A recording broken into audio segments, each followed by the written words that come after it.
Istri yang elok itu 4. Tunggu, salah saya. Bukan istri yang elok itu 4. Istri yang elok itu sifatnya 4. Tolong jangan dipotong. Saya takut ini video dipotong, diupload di TikTok, nanti semua attack saya. Sifatnya 4. Yang pertama, idza ra'aitaha sarratka. Kalau engkau tengok dia, hati engkau senang. Maka berusahalah perempuan menyenangkan hati suami. Perempuan berpakaian bersolek untuk suami di rumah. Sekarang perempuan bersolek untuk suami orang. Bila dia nak pergi walimah, nak pergi kenduri, nak pergi macam bidadari turun dari surga. Tapi di rumah suami pun membaca ayat kursi, Allahu la ilaha illa huwal hayyul qayyum. Padahal dalam hadis idza ra'aitaha sarratka, kalau engkau tengok dia menyenangkan hatimu. Alhamdulillah Ustaz Somad, saya senang betul menengok dia. Siapa? Istri kawan saya. Nauzubillah. Dosa di antara dosa paling besar antuzani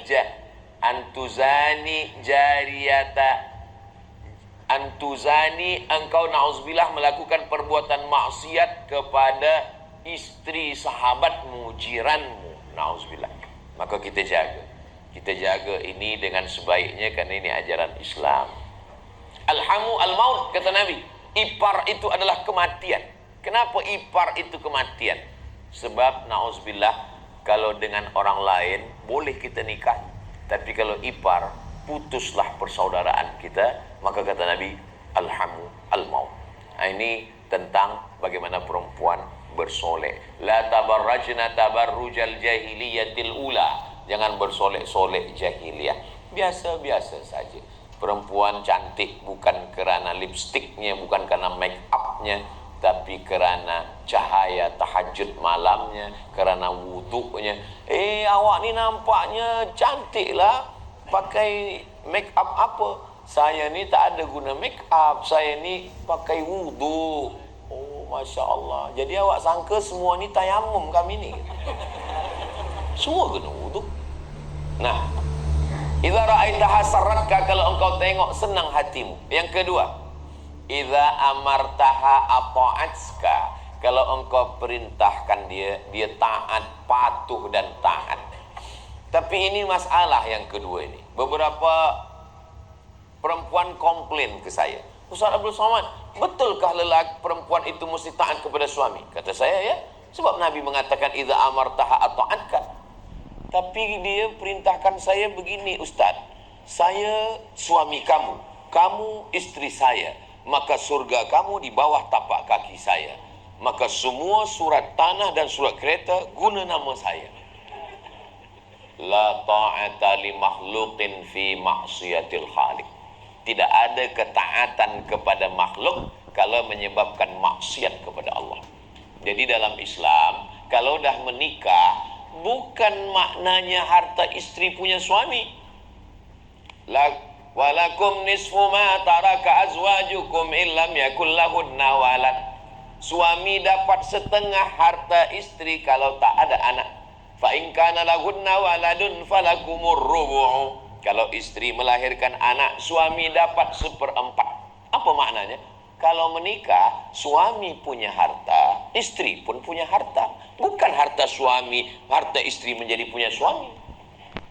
Apa beza duit suami dengan duit istri? Sama-sama bekerja, sama-sama di office.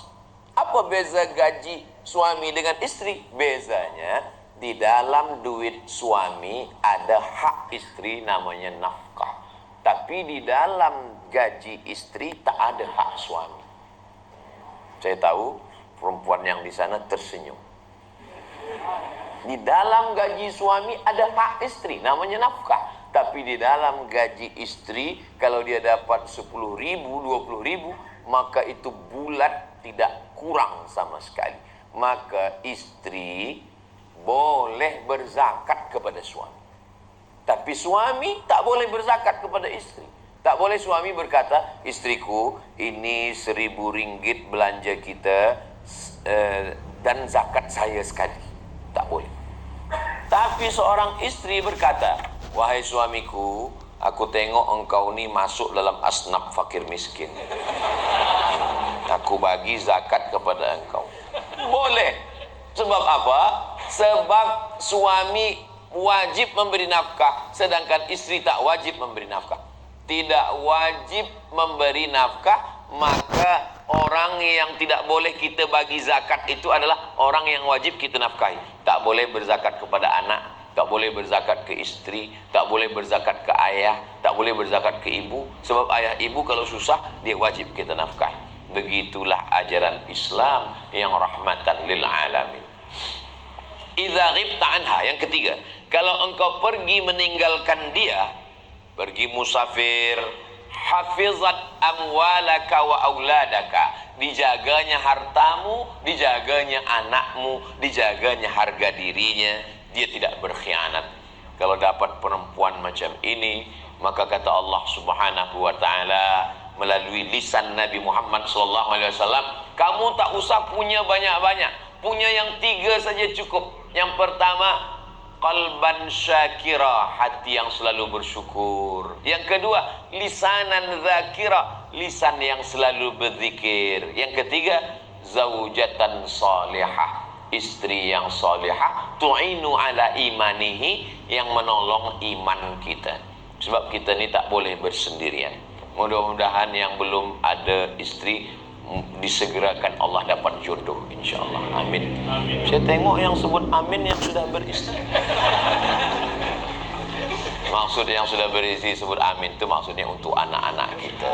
Ini saya bagi tahu sebab nanti bila balik istri bertanya, tadi saya tengok di kamera Ustaz Somad tu awak sebut amin. Kenapa amin? Untuk anak kita. Saya ingin menyelamatkan saudara-saudara saya. Nah, kata Nabi SAW, kalau sudah punya ini, yang 3, hati bersyukur, lisan berzikir, istri solehah, kitalah pemilik dunia beserta isinya. Yang keempat, dia senang ditengok, dipandang, taat patuh pada perintah suami, dan dia pula menjaga harta dan anak kita kalau kita pergi, lalu kemudian selalu mengingatkan kita. Al-mu'minuna wal-mu'minat ba'duhum awliya'u ba'd, ta'muruna bil ma'ruf wa tanhauna 'anil munkar